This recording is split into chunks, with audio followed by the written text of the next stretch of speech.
Hi everyone, today I'm interviewing Ricardo P Lloyd. He's regarded as one of the biggest rising stars in the British entertainment industry. Thank you for coming on today, Ricardo. Thank you for having me. I appreciate it. So the first question I'd like to ask you is, please tell us about your early life, growing up in Brent, England, and your journey to entering the acting industry. Well, like you said, I grew up in Brent, northwest London, to be specific. So I was always around northwest London, whether that was Wembley, Kensal Rise, Willesden area. And I went to school in Brent. I think growing up in Brent was quite an interesting journey. Being a young black guy, just living in London, there's so many different challenges that one has to overcome. And for me, it was always a fight to be successful. I didn't want to be like a statistic or anything that people had projected over me. So, for example, I didn't really do well in school. I failed my GCSEs, but I never let that hold me back. So I kind of decided that I was going to go on and I was going to do further education. So I ended up pursuing, acting, and that kind of saved my life, I'll say, because it gave me a sense of purpose. Acting for me was like my escapism. Whereas most black guys, they'll go to football, music. For me, my route was acting, and that's one thing that I was kind of good at. Acting and English, and those are the subjects that kind of kept me, from going to different, paths or trajectories in life. So I ended up getting 2 degrees in performing arts, film, TV, and stage, and then I ended up doing a Master of Business Administration degree. And I'd achieved this by 25 years old, and the school had already, written me off and said that I was gonna, fail, go to prison, all this stuff. And the fact that I managed to, get myself in that situation, get educated, go to college, and then go off to have 2 degrees and be a successful actor, that was a path that kind of, shocked people, but I already knew that I'm not going to be what people project of me. And at what point did you realize that you had a real gift in terms of acting? I would say that, from a child. So as a child, I used to like dress up in a police outfit or fire, outfit, and I always used to be performing, and I never knew that that was actually acting. Obviously later on and stuff like that, I kind of put the dots together and I realized that I was always, a performer and actor, and that's the path that I went down in my teenage years. It was the acting route. Yeah. Thank you so much. And even following on from that, you're well known for your documentary, My Name is Ricardo P Lloyd. It got recommended in awards from all kinds of different newspapers. So what was the inspiration behind this project? So I met a friend of mine that was at the BBC. He's a really respected journalist. His name is Greg Mackenzie. We connected and stuff like that. And he also has, acting background. And we just started speaking about some of the challenges that I go through being a black actor in the industry. And he said, he suggested it, why don't you make this into a documentary? So then we just took it to the BBC, we pitched it to them and stuff like that. It got commissioned, and they put it on a strand of their show series.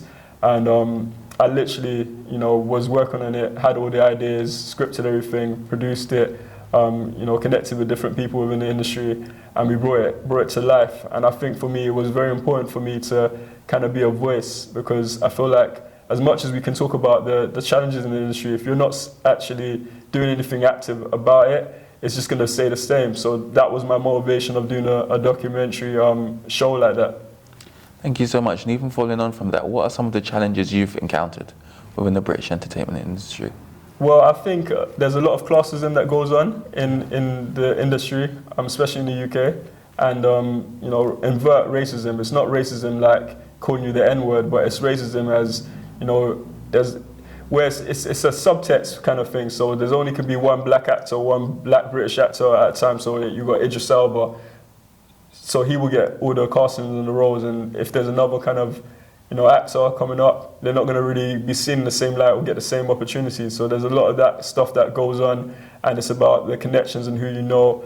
And if you're not coming from a wealthy background or middle class background, and you're coming from a working class background, it's hard for a lot of actors to actually break into the industry in terms of drama schools and get the funding and just get that experience and that exposure for them to take their careers to the next level. And even when you're working in big corporations, you'll find that a lot of people that are in powers of positions, they are not black. So that's the challenge in itself, because there's always this unconscious biasm or things that is held against that person because of race or, class. So that's the blockage in terms of, making it to the heights in the UK. That's why a lot of black actors I find will go to USA and stuff like that, because there's more of a culture to support black talent, whereas the UK is kind of not really as strong. Thank you so much for that. And even following on from that, you wrote an article for an Independent which talked about some of the stereotypes and biases you've encountered as a black actor. What influenced you to write that article? Like I said before, like the motivation with the documentary is, I was just fed up. You know what I mean? I'm doing all I can every day or every year to try and get my career to a different place, and it's not happening. And it's not necessarily about the talent, it's about all these other factors that I can't control. So I see this and I know this, and I speak to other actors and other people in the industry all the time. And I just wanted to just voice that and give a perspective that hopefully can spark change. I'm not saying that I'm going to be the one that's going to change the world, as Tupac said, but I'm going to try and spark that by being a voice. And I feel like a lot of us are afraid. We're just told to kind of settle and just play the game, but that's not change. Change for me is being active and not being afraid to express how you feel and what's going on around you. And have you kind of partnered together with other black actors kind of raise this issue to the British entertainment industry? And if so, what has been the change? Well, a person that I was kind of working with, or I was talking to a lot, was a guy called Marcus Ryder. So he works with what's his name, Lenny Henry and stuff like that. So they have a foundation where they did all that kind of research and statistics. So he was a support when I was doing things like the documentary or writing articles in that sense, because they had the data and the statistics to kind of move forward. And I think they even penned a letter to the Parliament to change certain things. So just being connected to people like that, I feel like helps me in that sense, because I know that there's like an activism that's going on to kind of make that change within the industry. Thank you. And even following on from that, what can the British entertainment industry do to stop typecasting black people in gang roles? Because that seems to be quite a common theme. It is a common thing, and also as well, you have to realize that, especially if they see that there's numbers behind it or money behind that, in terms of like, I think it probably started from like things like Kid Hood or Bullet Boy. What is it, Bullet Boy? Top Boy? No, Bullet Boy. Oh, with Bullet Ashley Boy. Waters, that before he did Top Boy. Yeah. So it started with all these kind of these things, and people can see that there's an interest or money, so that's why they do it. So if we're not actively creating the narratives, or we're not having the space to create the narratives, then these things are going to continue to perpetuate. And do you think, even following on from that, that will have a negative impact on the aspirations of black youth? Because that seems to be all that they're seeing. It does. You are kind of conditioned by what you see. So if I'm seeing, the only option for me is the gang life and all that stuff, then I'm prone to go down that path. But if I see positive role models and I see that there's other scopes for me to be more, then that's going to inspire me to be more. So I do feel like some of these images, they do push the narrative, and they push those conditionings within our environments, because that's what we're constantly seeing. So that's why I'm very keen as a black actor or as a creative to change just the image that is being portrayed as a young black guy or black people in general. Thank you for that. And even following on from that, you were listed on The Voice newspaper's top 20 in sports, business, culture and politics. What advice would you give to young people that want to use their platform to influence people in a positive way? Just be authentic, be yourself. It was interesting because when I got listed on that was in 2020. So I just did a play called Excluded with Intermission Youth Theatre. And that was a very impactful play because we were speaking about some of the social issues that was going on in the schooling system. So I didn't know that all the things that I was doing publicly, whether that was wearing an eye patch with the word excluded on, or whether I was doing interviews and stuff like that, I didn't know the bigger effect I was having. But it just shows me that when you're just your authentic self, you don't know who's watching you because there's an invisible audience.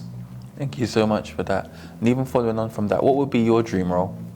My dream role, I think people ask this a lot to actors, like what would be your dream role? I think for me, any role that I can give light and be an inspiration, and I'm representing the truth of humanity, that's that's all I care about as an artist. I don't care about being in Marvel and all that stuff. It's not about those branding or those names. It's about playing authentic stories that touches people, that inspires people, that educates people, that informs people, that shows the human condition. And that's what I care about as an artist. And I think I don't want to be caught up by the brand of roles or names or productions. I want to be just the authentic performer and creative that you can be inspired by. Following on from that, what are your 3 personal favourite film genres? I love dramas. I love like sometimes historical films, but I don't like the cliche slavery stuff. Yeah. But I just love things that I can be inspired by. I'm kind of like eclectic when it comes to films or just like music or entertainment or culture in general. I'm one of those people that can be inspired by hip hop today, or then I can be inspired by R&B, or I can be inspired by drama, and then I can be inspired by comedy. I'm that kind of creative or artist or person. So yeah, I think films like Sister Act 2, that like those are the films that kind of inspired me back in the day. There's a film called The Birth of a Nation. It was like a remake. Or it's not a remake, it was inspired by The Birth of a Nation, which was a racist film in 1930. So they kind of took the name, and then it was about a slave that kind of broke away from slavery and they freed the other slaves. So things like that, where I see different realities or different things of what I might not have seen before, they inspire me. So I can take inspiration from anything. So yeah, there's no particular genre or anything that I can say, yeah, this is what I like or more than the other, because it's just about the different periods or different space that I'm in life at the time. Thank you so much for that. And following on from that, you've been mentored by some big names in Hollywood, A-listers. What would be your advice for young up-and-coming black actors? It just goes back to what we were saying earlier, just being yourself and being authentic. So for example, like it's out there publicly that people like Mark Rylance or Naomi Harris or Whoopi Goldberg I've had conversations, been mentored by. And I think the reason why that was possible is because I was just like myself in terms of being authentic. I never got, like for example, when I met Naomi Harris and stuff like that, I didn't care that she was Naomi Harris. I didn't give her that attention. Like everyone flocked to her in the room, and I didn't flock to her. And that's why she would come and approach me and then give me a hug and then speak to me, because I didn't actually care about all of that stuff. And I think that's very important, is that these people are people. They're not like gods, you know what I mean? There's no one that is bigger than God. But sometimes we put these people on a pedestal, and it's the false reality, because a lot of the times that's just ego and that's just branding and perception. But a lot of the times when you meet some of these celebrities or these people who are in positions, they are not the people, they don't match up to their perception or their position, if I'm making sense. Mm-hmm. So I'm a person that if I'm in a room with a big star or a bigger name than me, I'm not gonna be like, feel like I'm inferior or I'm gonna give that attention to that situation. I'm gonna just be myself regardless, because I know that I'm valuable and that no one can define or defile my worth, if I'm making sense. And even following on from that, you talked about your worth and nothing defining your worth. What drives you in life? What are 3 things that drive you and have driven your career to date? Faith. Having faith in God and in yourself, and knowing that you have a purpose in life. I think these are the most important things, because you can take away any of my accomplishments, but you can't take away who I am in terms of my soul and my spirit. And that's the truth of who I am. None of the stuff on the surface matters. If I'm not right internally, then externally none of this stuff matters, if I'm making sense. And I think this is where people fail in terms of being successful, is because they think that all those material stuff or all those accomplishments or those accolades make them, but it doesn't make them. What makes you is the character that you need to become to achieve that. Thank you. And even following on from that, you partnered with mental health charity Rethink. Mm-hmm. Why are you so passionate about the topic of mental health?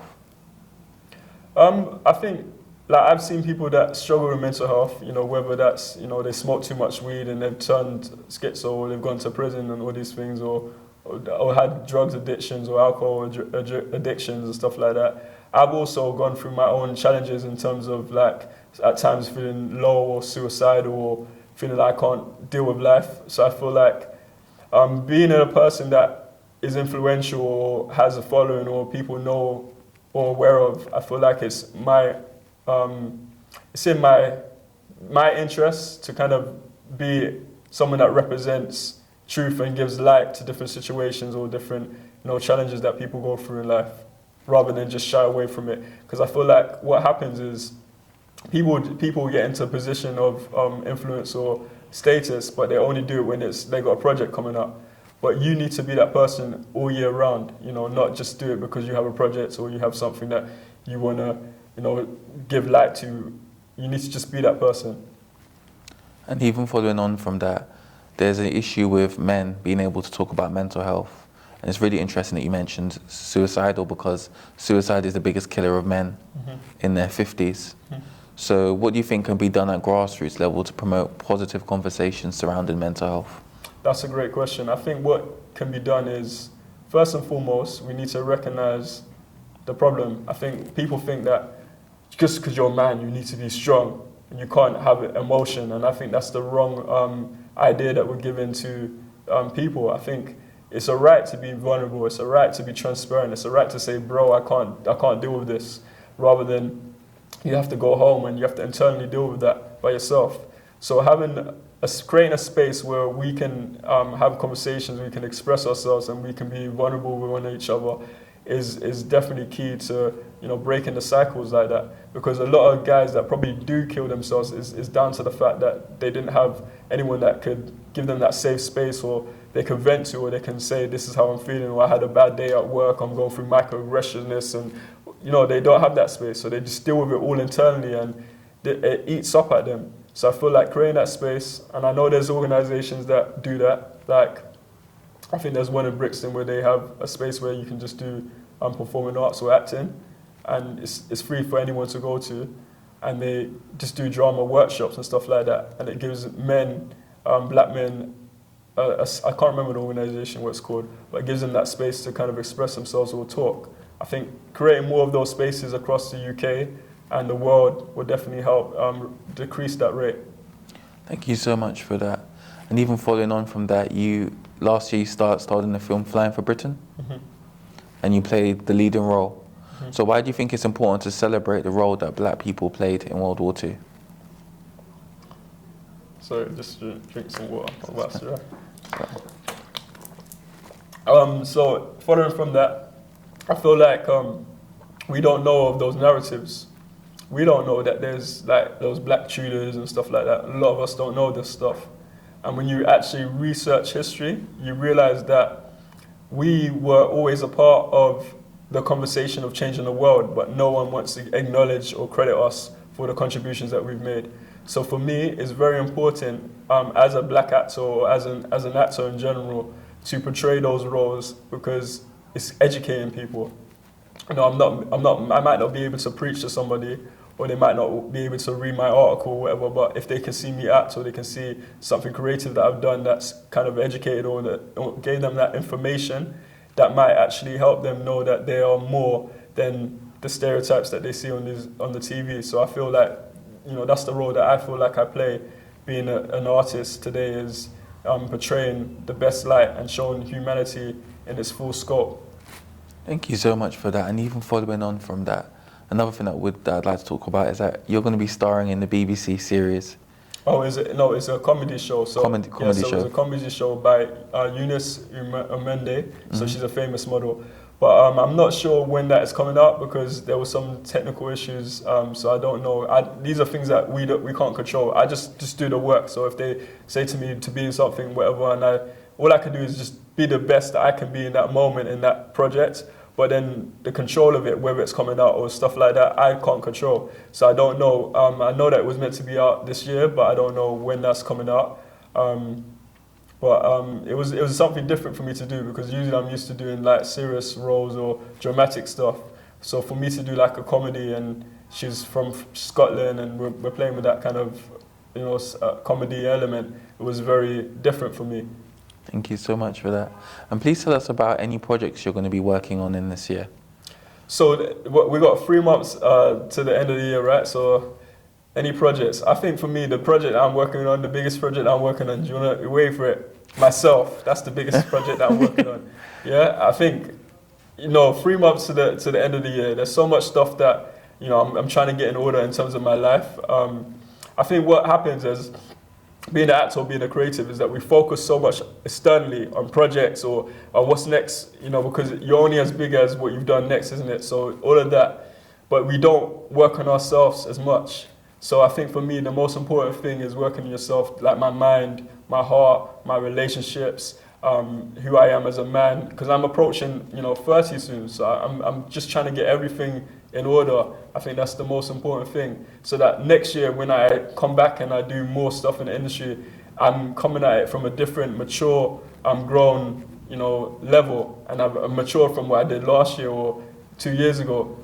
That's just always important for me to just be on the self-development path. Thank you so much for that. And how can people connect with you on social media? So I'm all social media. So TikTok is Ricardo P Lloyd, Instagram Ricardo P Lloyd, Twitter Ricardo P Lloyd.